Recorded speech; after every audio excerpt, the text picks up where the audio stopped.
Welcome, and thank you so much for clicking on my video. Today, we experience the violation of the trade. We experience the management of the trade, something that we discuss in the full technical analysis course because a lot of people do have trouble realizing when a trade is really going wrong. And so what we wanted to understand for this week was the fact that we did have some daily confirmations for daily divergence here on your MACD and RSI at the same time.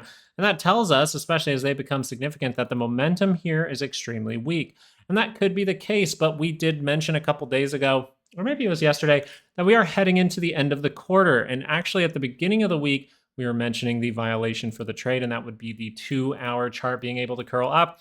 What did we overall say? Hey, the 2-hour chart, if that curls up, I will not be in any kind of short position, but I might be flipping the script. That is trading like water. So today, I don't have the most amount of time, but I will be getting into this technical analysis. I will be getting you guys daily expected moves. And if you want to join Patreon to get the daily expected moves for all the stocks that you see on the right side of your screen, you can join down in the description. But the big thing here, we had daily divergence, right, for the SPY. We see the 2-hour cross up. That should be our immediate signal for, hey, we're taking back the 5. We're going to test this high, go make a new one. So this little drawn out move here.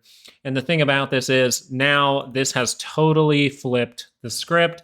It says in order for us to tumble down here, we literally have to see this 2-hour completely rotate down. And that's just not being suggested by the 30-minute chart.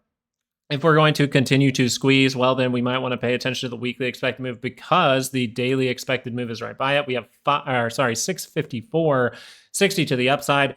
If we're able to get there with the 2-hour chart, unless it's like a move and a wick, there potentially won't be any divergence there, which means we might be raising the floor and need to remake those signals. So isn't it good that we were talking about quarterly OPEX moving sideways or slightly up into September 30th?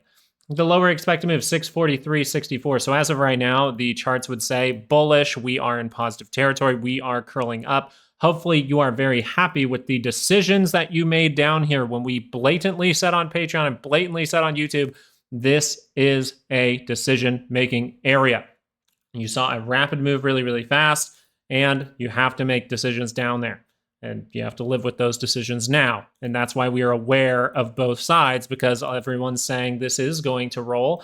I just said, hey, let's just see if it actually curls up into positive territory. It does. We head to the upside. Now, what would be the next real opportunity if I'm not necessarily in this? Well, squeeze is on the table, yes. But the next opportunity would be what? One of these 30-minute pullbacks, right? One of these little 30-minute pullbacks when you do get some kind of like breakout kind of move, you pull back, you see these little up. You pull back, you see these little up moves. So as of right now, we could continue the 30-minute price action to the upside. But if we were going to get a pullback tomorrow, you would be looking for 643.64 for a curl down. And this is the big thing with the positioning of the MACD for the 30-minute for the SPY. This is why things have really changed, at least from the shorter time frames. The 30-minute, the positioning of the MACD here is so good now that when it does roll, right here was the moment it needed to roll. Right here, even the fake out right there, it needed to roll right here. It goes higher, takes you above the 5, takes you well into positive territory. So it is very likely that this will at least continue for one more 30-minute move if we get a pullback. If the 2-hour is able to keep extending and squeezing, it's very likely we're continuing into OPEX. Okay, so that's just how it goes. But the next real opportunity would be a 30-minute pullback. This getting in now might be a little bit chasing at this point. Let's go over to the keys and get this for you. And overall, look at that decision-making area coming into play this week. Remember, what was my decision I made? Take some profit, leave the runners. Once you see the signal go bad, take the runners away, green in the account. It's all good. The 30-minute chart, let's just point this out real quick. Daily expected is 582.37 to the upside. We have 568.09 to the downside. We see something very, very good here from the 30-minute, right? We see that this was able to go positive. Remember, the Qs did go positive in here as well. See this rollover here. It needed to happen right there. Didn't happen. So you head to the upside. You take back the 5. That is bullish. You go extremely positive. That is bullish. You wipe out any 30-minute divergence. So it is very, very likely for this to continue or pull back would be the next opportunity. And you want to see those reversal signals come up again. It still is a time. And we're going to go over volatility in a second. It still is a time where the daily charts do have, and we actually mentioned this as well, the 2-hour divergence down at these lows. We kept mentioning, hey, if that 2-hour crosses up, just watch out, right? How many warnings do I have to give you? The daily scale here, if this turns up, if this is going to turn up and be brief, we could leak this out into OPEX, into that expiration, and then start to roll with another divergence point. What we really want to watch for here is, do we squeeze high enough to violate all of these divergence points up here? Violating this one and violating this one would be bad for bears, because that means this thing can just keep ripping.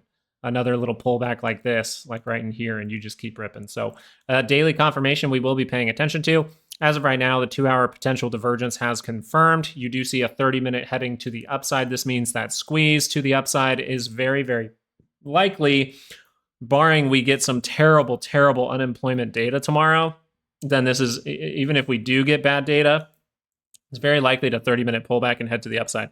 Pretty much, if you see like a crash tomorrow, it's going to be with no signals. It's going to be with very, very little hints out there as far as it stands, which means, as the signals say right now, it's pretty low probability with how the 30-minute and the 2-hour chart are shaping up. But hey, you can always be aware of it. If the 2-hour does cross back down, where is it? It's right by that center line. So maybe you're just in one of those times where it's like one last fake out and it crashes down, but I don't want to mention that too much and get you thinking about it too much. Let's go over volatility. Now, here was another big hint from volatility. We said we're looking for that reaction off the 5. You got a little 30-minute roll right here, and you go, oh no, that's squeezing, isn't it? And so the craziest thing for volatility is we could be in a time where we set up another divergence point over here towards that September 18th and 19th. We could do that, and that's kind of crazy to me. So I know that's wild. We'll look for if this flushes, because if it flushes, then we might be squeezing for some time, okay? But for now, volatility is holding the signal, but violating the trade very dramatically by going through the center line here for the 2-hour. Eventually, we will get some kind of pop, and eventually, I think this might keep breaking down, right? Then we'll see a 2-hour pullback. Then we'll actually see some more downside and actually see that 2-hour divergence pop up again. And maybe at that point, we do set up the daily divergence point as well. So we will have to see how this shapes up. But for now, we can look forward to some squeezing unless we get a very, very, I would say random. This is close to the center line, by the way. I'm having to do this very quickly, guys. I know this isn't my normal format, but the 2-hour is still close to the center line. So you do have like a chance. You have a chance here that the 2-hour can just rip. So if this 2-hour crosses up, it is dangerous. That being said, you are not seeing parallel signals from the SPY or the Qs right now. So I wanted to make you guys aware of that. Now I want to talk about some fun signals. Some stocks that could actually be heading to the upside. Or actually just one of them mainly. I think this one was very, very good. Look at this for AMD.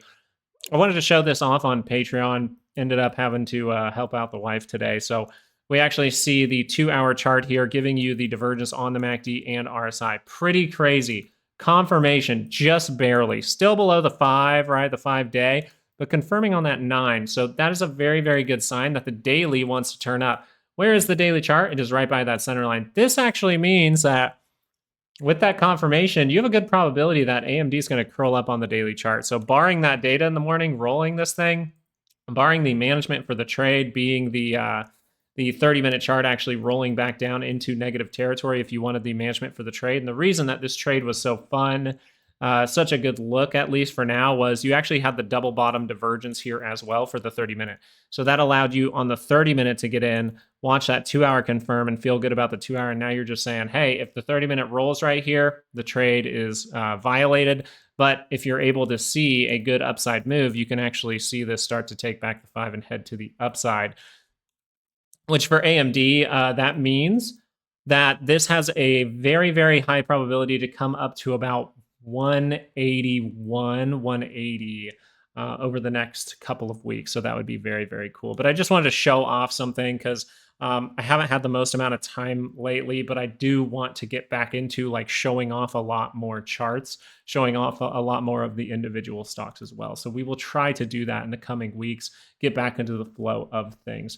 So the main takeaway for today, All those people in the comment section, you guys can keep commenting what you want to comment, but we pay attention to both directions because that is what good traders do. And the fact that we actually were able to catch a good trade, watch this, see the big volatility come in, have a level that tells us to take profit or make a decision. And then we have the, okay, we need to roll right here to reapply that position. We never roll back down. Instead, we see the 2-hour confirm back up, which we go, that is the violation for the trade. So that tells us do not be short, but instead now look for those 30-minute pullbacks to actually see some kind of longs going into the next week or so and probably going into OPEX. So that's overall the summary of the market. It looks like we are very likely to see an opportunity of a 30-minute pullback at some point, probably early next week, barring some kind of crazy selling, crazy data, crazy price action, because you do not really see the signals for it here.